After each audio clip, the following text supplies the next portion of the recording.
Another thing that happened on September 11th, but this time a few years later, 6 years later to be exact, Kanye West and 50 Cent. It was kind of orchestrated by 50 Cent, I believe. Yeah, had a little battle. Had a little battle of who's gonna sell more albums. Mm-hmm. It was a battle of a gangster rap and like the new backpack rap. Yeah. And I remember during this time because I'm gonna be real with you. 50 Cent dropped "Get Rich or Die Trying."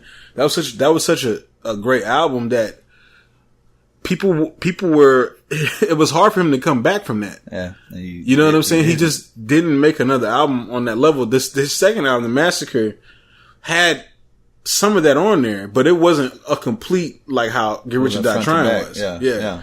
And then he did have some troubles. He was trying to come back out, and he had some troubles putting out singles at that time period. I don't know if you remember. He put out a couple singles, and they just wasn't really hitting. Nope. Kanye moving up the charts. Yeah, they wasn't moving up the charts. Kanye had dropped a single for "Can't Tell Me Nothing." Mm-hmm. Where it was kind of had like a trap beat with DJ Toomp. DJ Toomp worked on it with DJ Toomp. So he was stepping into different realms of his music and everything, whereas 50 Cent was kind of struggling. And then it really did become a situation where it was gangster rap versus the backpack rap. And we know who won. We definitely know who won. It was actually a smart ass idea from 50 Cent just to, one, make it a big moment in hip hop, two, to increase sales for himself. Yeah. Because I think he already knew that he was like, I need this. Yeah, I need this. Yeah, I was going to take it in. And I think he knew he was going to lose from the jump. Probably, and he just took it in stride, knowing that he'd get more sales because of it, at least. Right, let's just make a big thing about it or whatever. 50 Cent is a marketing genius. Talk to him behind like, hey man, help me out a little bit. He did the Floyd Mayweather to Conor McGregor shit. Yeah. It's pretty much the exact same thing. Not only is it going to boost your sales, but you'll help me out because it was a good PR. I don't know if I'm gonna do too well this time. Right. It was a good PR situation, and now 10 years later, we look back at it, and it did a little bit more than just give out good PR. Like, it really did change the landscape of music. I think the reason that we have a lot of rap that we have now is because of Kanye West and that shift from, I gotta be this hard gangster rapper to, I'm just a regular guy and I rap, and I got some bars. Yeah. What do you think about this whole 10 years later? Like the 10-year anniversary? 10-year anniversary of this situation. They were literally on the cover of Rolling Stone looking face to face. Well, I have to say, who's still here musically, like, and making an impact still? Kanye, I mean, definitely Kanye. Yeah. So, I mean, of course, 50's went into other avenues. Yeah, he went into everything. But he kind of, it's not, I don't know. I hate to say that he had to, because he could have still made music and didn't do it, and could have probably made a good living off that. But he did that because he knew that music wasn't going to be his moneymaker anymore. Right. That other things were going to possibly make him more money. So, he went into that very smart, because like you say, businessman. Yeah, I know how to pivot. And he used that to his advantage. Like, at that time, he was like, all right, maybe it's time for me to step out and start doing other stuff. Get into this TV shit, energy drinks, all that other shit. I mean, he was doing a whole bunch of shit. And the vitamin water. There you go. Not energy. He made a cool $100 million off that. Yeah. That one deal. There you go. But yeah, if you gotta just put it into perspective, all that happened because of that, pretty much. Like, he was kind of forced, like, Kanye kind of forced him out the game to, like, rethink of what he's going to make money off of. Right. But what's real crazy, though, is I think that 50 Cent probably has made more money in his career than Kanye has. You know what I'm saying? So, because he's done so well with his other ventures. Right. And then, like, just, like, when he gets it up and everything, people want to buy it from him, he sells it for a whole lot of money. But Kanye's legacy will definitely trump over 50 Cent, but especially in the music game. But this brought up a good topic. A lot of people were talking about Kanye West's Graduation album and how it's his best album. So I got to thinking, was Graduation Kanye's best album in your opinion? Graduation. This is the one that had Can't Tell Me Nothing. It had Stronger. It had Flashing Lights. It had The Good Life. That was a great album. It was a great album. Was that his best album, though? I don't think it was his best. What do you Man, suggest is his best album? I don't know. I always feel like people's first albums are usually their best albums. Really? Yeah, a lot of times it's when they're more hungry, and they're trying to make an impact. And, as they progress, they get the fame and they start making next albums. Their sophomore album, junior album, senior album, if you want to look at it like that. No, they just keep making albums. That whole passion, it's there, but it's not the same. Right. For anyone. And that happens, and that doesn't just go for music, it goes for a lot of things, like in life, period. But kind of get in a mode where it's just like, now it's just like, cruise control, and it's just natural to them, and they're not really hungry for it anymore. They're not really that same young dude that hadn't made it yet, that was trying to get put on and, gave everything on that first one for people to really feel him. And he spit probably the most real shit on that first album also, because he was talking about his own life and things that happened. I felt like I felt like the album where he became a little bit more, he's speaking about his life, to me, was Late Registration, because there were songs on there about his mom. He had the Hey Mama song. He had just songs like Heard Him Say. He had the song like Drive Slow. That was the second one. His second album. Yeah. I think if I had to rank his albums, because this is where things get a little serious. I'm gonna go ahead and rank them based on my opinion. I think I know what you're gonna say. I'm gonna say I think My Beautiful Dark Twisted Fantasy was his best album, because the way it came off of 808s and Heartbreaks and went into that was just pure fire. You know what I'm saying? And it was just like he came in there with the rap shit, letting everybody know he wasn't to be fucked with. I can do this rap shit. That was to me his best album. And then I would have to say Late Registration was his second best album to me. Then College Dropout. And then I'm caught in between Graduation and 808s and Heartbreaks. You see what I'm saying? They're like a tie for me.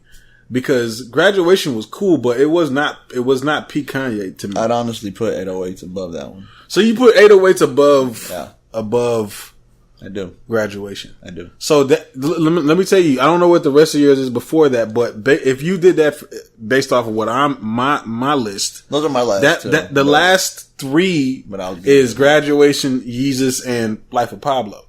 So, and I said this on Twitter, that I felt like Graduation was one of Kanye's weaker albums.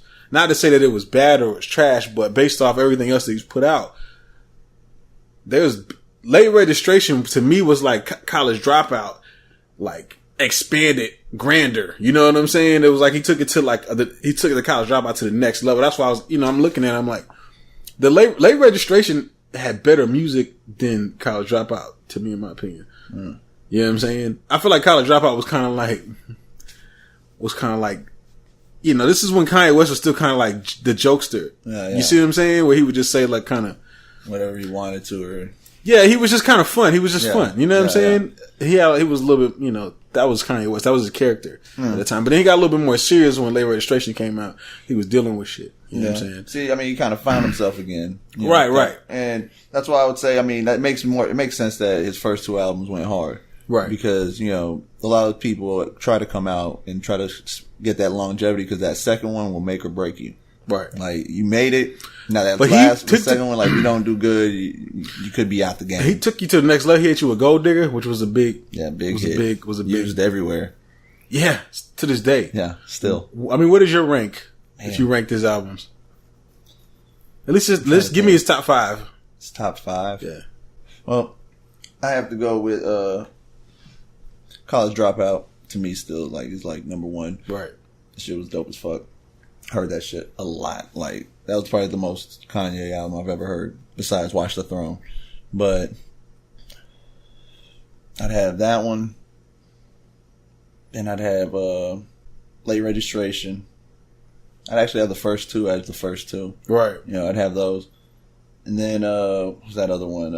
Can't even remember the name of it. There's Graduation, there's 808s and Heartbreaks, there's My Beautiful Dark Twisted Fantasy. That would be 3. Okay.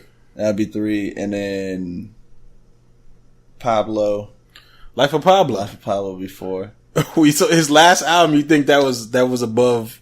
Oh no, actually, because honestly, that's above 808s and Heartbreaks and actually, I'd put Yeezus. Think about it. I'd put 808 and Heartbreaks as 4, and then Yeezus. Actually, do you see how hard it is to rank these albums? It is hard. It's really hard to rank these albums. If I'm gonna do it, if I'm gonna have the 5, it would be College Dropout, Late Registration, My Beautiful Twisted. That shit. Right. I always fucking forget that name. And then it would be 808s and then Yeezus. That's what it would be. You know, I'd have to stand by that. I want people to know that I don't think that Graduation was a trash album. I just don't think it was in his hierarchy of top albums. It wasn't in the there was some good songs on there. Yeezus realm, like the Kanye realm, like what he could do. Right. I mean, well, he did some things that were kind of, that was. But overall, he kind of pushed the game forward because he was kind of messing with the techno a little bit. He was messing with a lot of the synths. He just didn't. It wasn't a complete album. Like the rest of them were. I did feel like it was kind of better. Yeah, I feel like he just kind of like tossed songs together. You know what I'm saying? Like he just made a bunch of songs. He just put them together. There was really no point to the album at all. If that makes sense, it wasn't like just a collection of songs for the moment. Yeah. You know what I'm saying? Which they weren't bad songs. I Wonder was one of my favorite songs. The Good Life. I went to go see this motherfucker perform The Good Life. You know the part where he says, hey, I'm good. He looped that shit and performed that part for like 25 fucking minutes. He just kept doing that shit. I was like, dog, go to the fucking next song. After like 5 minutes, I was like, all right, go to the fucking next done. song. Fucking hate that song now. Rip the CD. Yo, he made me fucking hate that fucking song. Hard thumb drive, or you just fucking delete it off your fucking phone, and you're just like, I'm done. Yeah, before I like went to go see him live, I was one of my favorite songs. When he fucking performed that part over and over and over and over, I was like, dog, do not play this fucking song ever again in my life, dog. Every time I hear it, now I'm like, turn that shit off. This is years later. I'm like, turn that shit off. It makes me sick. Right, man. But shout out to Kanye West. Hopefully we get like another album that can actually get in his that can break one of his top 5 out of his top 5. So now I can. We need some more Kanye music right now. Yeah. Because I feel like Life of Pablo would have been a great album. I just don't feel like it was executed properly. That'd be but there was some great songs on there though. Yeah, I'd actually probably have that around 6 or 7. Yeah. I don't know which is his weakest though. Is it Yeezus? Is it Life of Pablo? No, see, I put Yeezus in mine. So you won't put it as the last. What would be his last? The weakest album. Kanye West's weakest album. It might be Graduation to me. For real? Just because he didn't. Well, no. Actually, it would be. To me, it is a hard one to put one just at the end. Right. But no, maybe for most people, it's Yeezus or Life of Pablo. For most people. For most people over the age of 30. If you're 17, you're like, no, Life of Pablo is great. I like Yeezus. Yeah. there were some songs I like on Yeezus. I don't know what people be talking about. I like Yeezus. Somebody, with Yeezus. That's why I put it at 5. Right. It was only 10 songs on the album, right? Yeah. I think they did an interview on Breakfast Club, and Charlamagne had told Jay-Z, I only like 5 songs on the album. And Jay-Z was like, no, that's like 50% of the album. That's a lot. Damn. You know what I'm saying? When you think about it, like. It's like you listen to one, skip one, listen to one, skip one, listen right. to like. That's still good odds. You know what I'm saying? So, I don't know, man. But shout out to Yeezy, man.